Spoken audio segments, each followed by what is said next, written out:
Za mano parkirajo prvi piloti s svojimi letali, ki bodo s svojimi akrobacijami čez nekaj trenutkov razveseljevali Mariborčane ob Dravskih bregovih. Začenja se veliki air show Maribor 9, ki je v organizaciji letalskega centra in pomeni največji letalski dogodek v tem delu Slovenije letos. Piloti bodo poskušali prileteti Dravo pod mostom, nad mostom in tako dalje. Vse ostalo se boste lahko gledali v našem video prispevku. Prireditev se imenuje po vas, ste ponosni?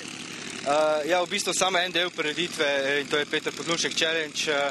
Ponosen sem na to, da lahko na takem tekmovanju letim za svojimi prijatelji. Kaj pa vas veseli letenje nad Dravo in njenimi mostovi? Ja, letenje v Mariboru je še posebnega izziva, posebnega čara, kajti na takem področju leteti se ne zgodi ravno pogosto. Ste pripravili kaj posebnega? Ja, z novim letalom vedno probamo malenkost presenetiti z novimi figurami in upam, da tudi danes. Kaj pa tekmovanje v tujini? Tekmovanje v tujini, ja, bo 20. augusta se začne svetovno prvenstvo v Silverstonu v Angliji in upam na dober rezultat.